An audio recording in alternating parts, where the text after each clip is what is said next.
Assalamualaikum, saya Syasha dari Seksyen 1 bersama ahli kumpulan saya yang lain akan membuat pembentangan mengenai askariasis. Askariasis adalah penyakit yang disebabkan oleh Ascaris lumbricoides ataupun lebih dikenali sebagai roundworm iaitu cacing gelang.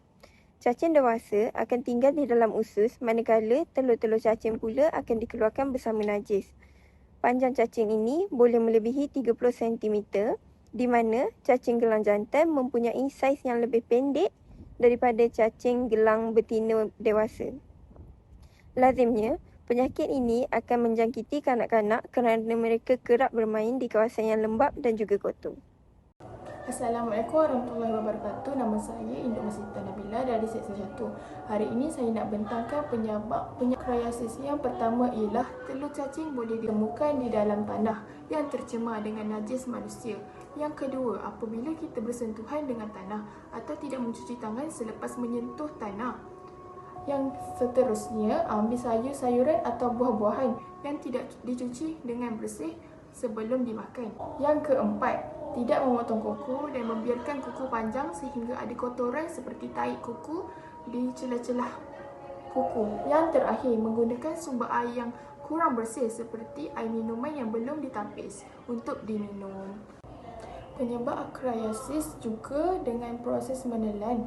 Telur tersebut kecil tidak dapat menjadi infektif kerana tanpa disentuh melalui konteks tangan ke mulut atau dengan makan buah-buahan atau sayur-sayuran yang mentah.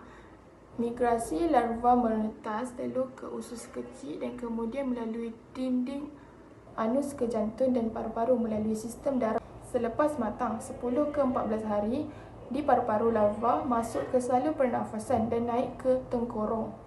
Seterusnya, pra matang, ulat masuk ke dalam usus parasit, tumbuh menjadi cacing jantan atau cacing betina. Proses ini mengambil masa yang lama selama 2 ke 3 bulan dan cacing ini akan hidup dalam badan selama 2 ke hingga 3 tahun. Morfologi pula, ciri telur yang mengalami pertumbuhan reptil dengan berbentuk oval atau bulat, ukuran panjang 45 hingga 75 dan lebar 35 hingga 50. Telur ini mempunyai 3 dinding lapisan, tebal berkikuk-kikuk, lapisan yang kedua dan lapisan yang ketiga relatif halus. Telur ini berisi embriora dengan berwarna kuning dan kecoklatan. Seterusnya, telur yang mengalami perubahan iaitu inverted dengan berbentuk oval dan memanjang, kadang-kadang bentuknya segitiga dengan lapisan yang nipis. Ukuran panjang iaitu 88 hingga 94 dan lebar 40 hingga 45 dengan mempunyai 2 lapisan dinding iaitu lapisan luar dengan tebal dan berkelok-kelok dengan mempunyai 2 dinding lapisan iaitu lapisan luar yang tebal dan berkelok-kelok, sangat kasar dan tidak teratur, dengan berwarna kuning dan dengan kecoklatan. Ciri-ciri cacing dewasa pula ialah dengan berbentuk silinder berwarna merah. Ukuran cacing betina panjang iaitu 20 hingga ke 40 cm dan diameter 0.3 hingga 0.6 cm.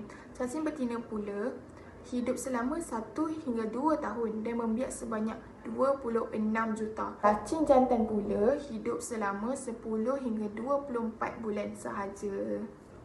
Seterusnya ialah epidemiologi askariasis. Askariasis adalah sejenis penyakit yang disebabkan oleh cacing Ascaris lumbricoides. Dianggarkan lebih dari 1 juta orang di dunia ini yang telah dijangkiti askariasis dan majoritinya ialah di Asia iaitu sebanyak 73%. Askariasis banyak ditemukan di beberapa pulau di Indonesia, antaranya Pulau Sumatera 78%, Kalimantan 79%, Sulawesi 88% dan Jawa Barat 90%. Parasit ini banyak ditemukan pada suhu 25 hingga 30 darjah Celsius yang dapat membantu perkembangan telur cacing Ascaris lumbricoides. Jangkitan cacing ini terjadi pada semua usia, terutamanya pada kanak-kanak yang berumur 5 hingga 9 tahun.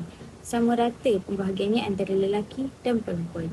saya akan terangkan pula mengenai tanda-tanda yang akan dialami oleh pesakit askariasis. Pertama sekali, pesakit ini akan kerap mengalami mual dan juga muntah sehingga mengganggu waktu tidur mereka.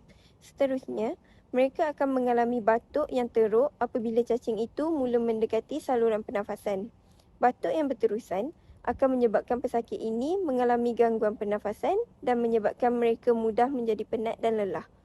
Itu sahaja daripada saya. Terima kasih. Sekarang, saya akan menerangkan pula mengenai sign and symptom yang akan dialami oleh pesakit yang mengalami askariasis. Pertama sekali, bagi mereka yang dijangkiti penyakit ini, mereka akan mengalami gejala seperti sakit dan kembung perut kerana cacing-cacing ini dapat mengganggu saluran pencernaan. Seterusnya, pesakit ini juga akan kerap mengalami diarrhea dan sembelit kerana ini merupakan reaksi tubuh terhadap keberadaan cacing di dalam usus. Perkara ini juga akan menyebabkan berlakunya penurunan berat badan yang ketara kerana pesakit tersebut akan kehilangan selera makan dan berlakunya gangguan penyerapan nutrisi oleh tubuh badan. Seterusnya ialah diagnosis askariasis. Kaedah yang standard digunakan untuk mendiagnosis askariasis adalah dengan mengambil sampel najis dan menggunakan mikroskop untuk mencari kehadiran telur. Yang kedua, dengan membuat ujian darah untuk mengetahui peningkatan bilangan sel darah putih iaitu eosinofil kerana askariasis boleh meningkatkan eosinofil. Ketiga ialah X-ray yang dapat mengetahui jisim cacing yang mungkin kelihatan dalam X-ray abdomen. Keempat pula ialah ultrasound untuk menunjukkan kehadiran cacing yang berada dalam pankreas atau hati. Dan seterusnya ialah ujian darah imunoglobulin kelas G. Ujian darah ini untuk mengesan antibodi askaris dan merupakan kaedah diagnostik yang terawal.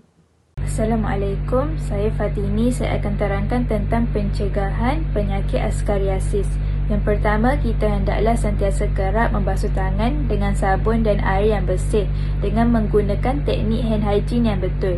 Yang kedua, penjagaan kuku tangan dan kuku kaki haruslah dijaga dengan baik dengan memotongnya setiap minggu lah. Yang ketiga, pastikan buah-buahan dan sayur-sayuran dibasuh dengan sehingga bersih sebelum kita gunakan. Yang keempat, elakkan membuang air besar di tempat umum yang tidak menjamin kebersihannya. Contohnya dekat sungai ataupun di tandas awam yang tak ada pengesahan kebersihan lah. Yang kelima, pastikan makanan dan minuman dimasak sepenuhnya. Masak makanan dan minuman tu sehingga betul-betul masak lah. Yang keenam, elakkan menyentuh kawasan tanah yang telah dicemari dengan najis, iaitu najis manusia. Okey, kita beralih pula kepada prognosis penyakit askariasis ni. Sebenarnya penyakit ini boleh sembuh secara sendiri, tetapi kebanyakannya terdapat infeksi pada seseorang individu itu. Selain itu, dia juga mempunyai peluang yang baik untuk sembuh sepenuhnya jika tiada sebarang komplikasi. Kerana penyakit ini dia memberi tindak balas yang positif terhadap ubatan dan juga perawatan yang lain. Contohnya macam pembedahan. Jika penyakit askariasis ni makin teruk, jadi kena buat pembedahan lah untuk buang cacing tu. Seterusnya, sekiranya tiada jangkitan berulang berlaku, seseorang individu tu akan sembuh selepas 9 hingga 12 bulan kerana kematian semula jadi helmin. Helmin tu adalah cacing yang menyebabkan penyakit askariasis ni berlaku. Helmin ni tak boleh hidup secara 2 kali dalam badan individu yang sama. Selain itu boleh juga menimbulkan masalah yang serius seperti kematian kalau tak dirawat, terutamanya kepada kanak-kanak lah. Assalamualaikum, saya Nuratika. Saya akan terangkan cara perawatan penyakit askariasis. Penyakit askariasis biasanya dirawat dengan pemberian ubatan seawal umur 2 tahun.